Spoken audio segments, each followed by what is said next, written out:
वहाँ जो विज्ञापन हुई थी पस्टन में, तो विज्ञापन के यदि साइड आप आज भी देखेंगे खोलकर तो उसका साइड खुलता है जी। और दूसरी महत्वपूर्ण बात, इसके साथ एक वर्जीनिया महाविद्यालय भी है जिसका साइड खुलता है। अन्य महाविद्यालयों का तो साइड भी नहीं खुलता है, आप लोग भी जानते हैं। आप देखेंगे वहाँ नीट के परीक्षा पास किए बिना छात्रों का नामांकन करवा लिया जाता है। देखिए 106 लोगों का मामला आज का नहीं है, हमको लगता है 10 वर्ष 15 वर्ष पुराना मामला है।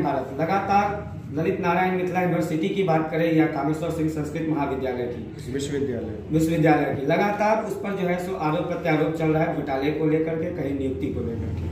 अभी हमारे साथ बने हुए हैं संस्कृत विद्यार्थी मोर्चा के प्रदेश अध्यक्ष पंकज झा जी। हम इनसे जानना चाहेंगे कि आज इन्होंने जो प्रेस वार्ता बुलाई उसका क्या उद्देश्य और किन कारणों से इन्होंने प्रेस वार्ता बुलाई। सबसे पहले आपका स्वागत है सर। बिहार प्रदेश संस्कृत विद्यार्थी मोर्चा के द्वारा ये प्रेस वार्ता का आयोजन आज किया गया है और एक हमारे निजी महावीर राउत जी हैं, हमारे गार्जियन, उनके निजी आवास पर यह प्रेस वार्ता का आयोजन किया गया है, जिसमें हमारा मुख्य मुद्दा है कामेश्वर सिंह दरभंगा संस्कृत विश्वविद्यालय में व्याप्त भ्रष्टाचार के विरोध में। भ्रष्टाचार में कहेगा क्या भ्रष्टाचार है, तो हमारे संस्कृत विश्वविद्यालय में कुलपति रूपी रत्न है, विद्वान में कहीं कमी नहीं, दोरा इसमें नहीं है। एक उत्तम प्रशासक नहीं है, ये मैं भी मान रहा हूँ कि एक उत्तम प्रशासक के रूप में काम नहीं हो रहा है। हमारे संस्कृत विश्वविद्यालय के अधीनस्थ 15 वित्त सहित उपशास्त्री संस्कृत महाविद्यालय हैं, जिनका पूर्णतः वेतन सरकार के द्वारा मिलता है और उसकी नियुक्ति होती है शासी निकाय के द्वारा। और शासी निकाय क्या करते हैं, अपने विषय मनोनुकूल छात्रों का चयन करते हैं जिस विषय में उनके प्रतिभागी होते हैं। और तमाम भ्रष्टाचार को लेकर माननीय कुलाधिपति महोदय के समक्ष, माननीय मुख्यमंत्री महोदय के समक्ष शपथ पत्र के साथ मैंने आवेदन दिया था, तो महामहिम राज्यपाल सचिवालय द्वारा विश्वविद्यालय को निर्देशित किया गया पत्र के माध्यम से कि जितने भी अवैध साक्षात्कार नियुक्ति हुआ सभी को आप विखंडित करते उसकी हाई लेवल की जांच कराइए। जांच समिति कुलपति बनाते हैं और 3 बार जांच समिति के सदस्य को बदला जाता है। अब एक बात आप लोग बताएंगे कि जिस विश्वविद्यालय के विधि पदाधिकारी, प्रोक्टर और CCDC अगर उस महाविद्यालय के शासी निकाय के सदस्य हो तो आखिर उसकी जांच कौन करेगा? लोकल बॉडी के यहाँ के सामान्य शिक्षकों को जांच समिति का सदस्य बनाकर जांच पर लीपापोती की जा रही है। मैंने रिमाइंडर भी महामहिम को लिखा है, अगर कार्रवाई नहीं होती है तो हम लोग पटना उच्च न्यायालय की शरण में जाएंगे। दूसरी हमारी मुद्दा है कि BAMS आप लोग जानते हैं आयुर्वेदाचार्य जो मेडिकल से संबंधित है, किसी भी मेडिकल महाविद्यालय में आपको नामांकन के लिए नीट परीक्षा पास करना अनिवार्य है। तो दयानंद आयुर्वेद कॉलेज सिवान हमारे यहाँ एक संबद्ध महाविद्यालय, हमारे यहाँ का एफिलिएटेड महाविद्यालय है जिसकी संबद्धता कामेश्वर सिंह दरभंगा संस्कृत विश्वविद्यालय से प्राप्त है। आप देखेंगे वहाँ नीट के परीक्षा पास किए बिना छात्रों का नामांकन करवा लिया जाता है। नामांकन ही छोड़िए, नामांकन के बाद उनकी परीक्षा भी ले ली जाती है और परीक्षा में कदाचार करते 10 छात्र पकड़े जाते हैं और 200 छात्र का यदि आप देखेंगे जो क्वेश्चन आंसर की है सेम है, यानी पूर्व निर्धारित क्वेश्चन लिख की भी संभावना चिंता नहीं की जा सकती है केंद्र द्वारा। तो उसमें स्पष्ट हो जाए रूप से हाथ है, बिना विश्वविद्यालय पदाधिकारी का हाथ के बिना इतना बड़ा काम संभव नहीं है।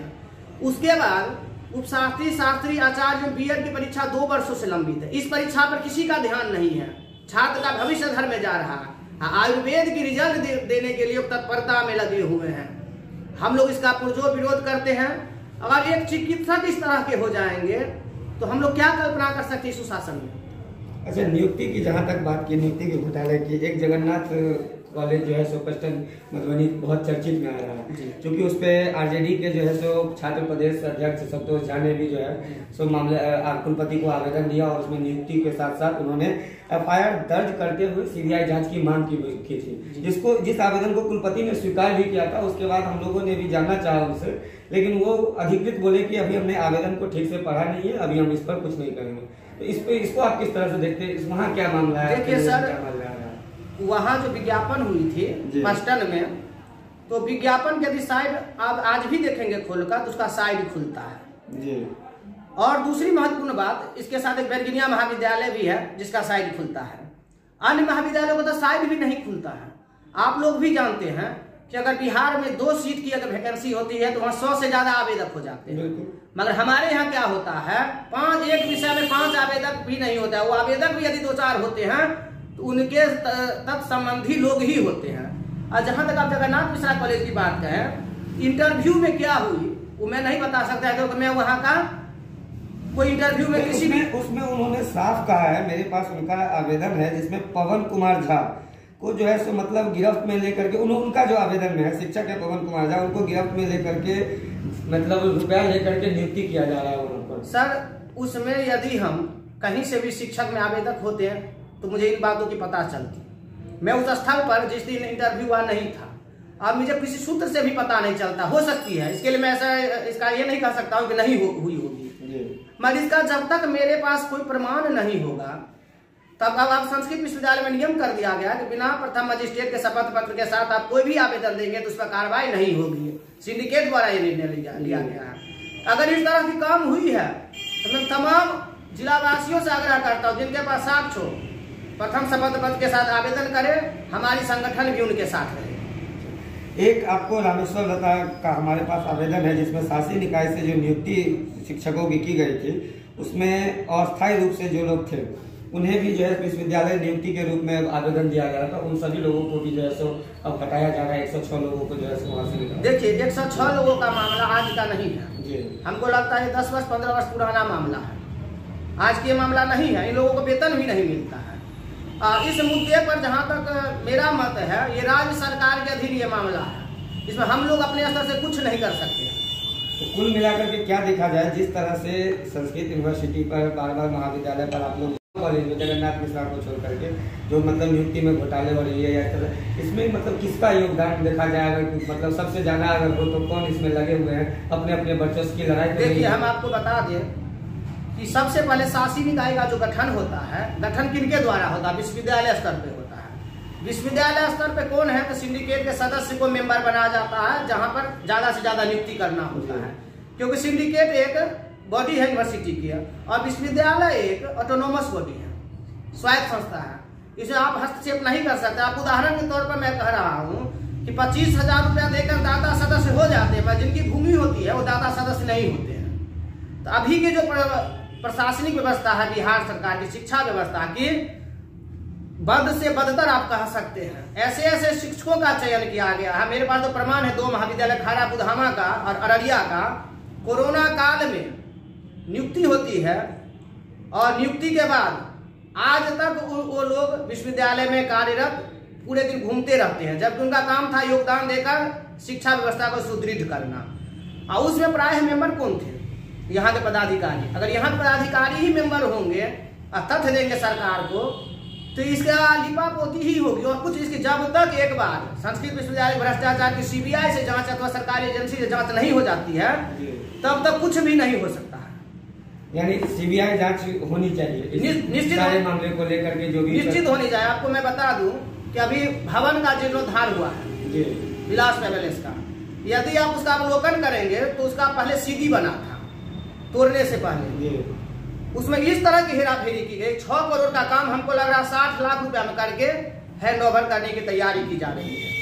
हमको ये बताइए, मैं जातिवाद नहीं करना चाहता, मैं सभी लोगों को भी ये कहता हूँ जातिवाद होना भी नहीं चाहिए, लेकिन क्या अभी भी ललित नारायण मिथिला यूनिवर्सिटी हो या संस्कृत यूनिवर्सिटी हो, क्या ब्राह्मणवादी सोच अभी भी मतलब अपने अपने के लिए कायम है इस यूनिवर्सिटी? निश्चित रूप से। अब ये जिस ब्राह्मण को अपना सवर्ण को हो चुका है नियुक्ति, चाहते कि मेरे पुत्र को भी किसी तरह हो, इन चीज का भी मैं विरोध करता हूँ। सरकार ने आरक्षण रोस्टर में स्पष्ट कहा था कि जैसे 15 यूनिट है कॉलेज आपकी, तो 15 को आप एक यूनिट बनाइए। तो ये लोग एकल पद करके 2 पद करके लोग आरक्षण व्यवस्था करते, एकल पद आरक्षण लगेगा नहीं, मनोनुकूल विषयों को एकल बना लेते हैं और आरक्षण में ऐसे विषय को देते हैं जिस विषय में छात्र ही आवेदक नहीं होता है। जिस विषय में छात्र आवेदक नहीं होगा तो उस विषय में क्या करेगा विश्वविद्यालय प्रशासन? विश्वविद्यालय प्रशासन अधिकार है गवर्निंग बॉडी का जी, तो इसमें विश्वविद्यालय कुलपति तो कहीं इसको संज्ञान में आप लोगों को सभी अनुरोध करता हूँ अगर ये मामला है तो कुलपति महोदय संज्ञान में दीजिए, अगर ये कार्रवाई नहीं करते हैं। अरे कुलपति को तो संज्ञान में मैंने दिया, मेरे पास भी ये आवेदन है, मान लीजिए संतोष झा का जगन्नाथ मिश्रा में जो भी मामला हुआ, लेकिन ये उन्होंने रिसीव किए हुआ है, उसके बावजूद वो कहते हैं कि हम इस पर बाइट देने तक संबंधित तथ्यों को सामने नहीं उनके पास आ जाता है, तब तो वो क्या आपको अपने मन से कह देंगे। आवेदन दिया है और हम निश्चित रूप से जानते हैं कि न्यायप्रिय हमारे कुलपति हैं और निश्चित रूप से इस पर कोई न कोई कार्रवाई ठोस करेंगे और हम लोगों भी इस मुद्दा पर संज्ञान में आया है, मीडिया के माध्यम से संज्ञान में आया था। मगर एक दिक्कत क्या है, संस्कृत यूनिवर्सिटी या कहीं भी निर्णय ले लिया गया बिना शपथ पत्र के साथ जो आवेदन आपका होगा वो कार्रवाई नहीं होगा। तो पूरे दिन में अगर आपको बता दो तो संस्कृत विश्वविद्यालय में 1 से फेक आवेदन आते हैं, कितने पर विश्वविद्यालय प्रशासन कार्रवाई करेगा? आपके पास यदि हमारे पास तथ्य है तो मैंने प्रथम शपथ पत्र के साथ दिया हूँ, उस पर कार्रवाई हुई है, और नहीं होगी तो उसके बाद हम न्यायालय जा सकते हैं। अगर आपके पास प्रमाणित है कि वहां पैसा लिया गया है तो आप प्रमाण दीजिए, हमारी छात्र संगठन उसका पुरजोर विरोध करेगी। चाहे वो कोई भी संघ से हो, कोई भी छात्र हो, कोई भी हो, कोई भी जो भी व्याप्त भ्रष्टाचार का विरोध करेगा उसके साथ है। और सबसे मुद्दा आरक्षण का है। ये देश आजादी की शतक पूरने वाले हैं, आज भी हम लोग आरक्षण के नाम पर कहते हैं ये हमारा ब्राह्मण का यूनिवर्सिटी है, तो वही ब्राह्मण यूनिवर्सिटी दान में दिए थे। तो आरक्षण उसके तो सरकार के अनुरूप ही आपको चलना पड़ेगा, अपने मन से कुछ नहीं कर सकते हैं। सरकार का जो दिशा निर्देश है उसका पालन नहीं करते। विश्वविद्यालय के कुछ भ्रष्ट पदाधिकारी का रैकेट है जिनके द्वारा इस सारे गलत काम को अंजाम दिया जाता है। क्या नाम हुआ? पंकज कुमार, प्रदेश अध्यक्ष, बिहार प्रदेश संस्कृत विद्यार्थी मोर्चा। देखिए, ये पंकज कुमार जहाँ थे जो कि कामेश्वर सिंह संस्कृत विश्वविद्यालय कामेश्वर नगर लगातार, और आपको बता दें कि इससे पहले भी हमने एक खबर चलाई थी जो कि आरजेडी के छात्र प्रदेश प्रवक्ता थे, उन्होंने भी कहा था कि जगन्नाथ मिश्रा कॉलेज में जो है नियुक्ति को लेकर के जो है सो कुछ गड़बड़ी की जा रही है, पैसा लिया जा रहा है। बहुत तरह का उन्होंने आवेदन में दिया था, लेकिन अभी तक उस पर क्या कार्रवाई हुई है वो भी हम आपको दिखाएंगे। लेकिन आज जो इन्होंने कहा वो 14 विद्यालय अन्य के बारे में आपने जी 14 अन्य विद्यालयों में भी नियुक्ति का इसी तरह का प्रक्रिया चला। इन सभी को लेकर के इन्होंने आज एक प्रेस वार्ता बुलाई थी। तब तक आप बने रहे हमारे साथ। मैं दरभंगा से सुमित कुमार।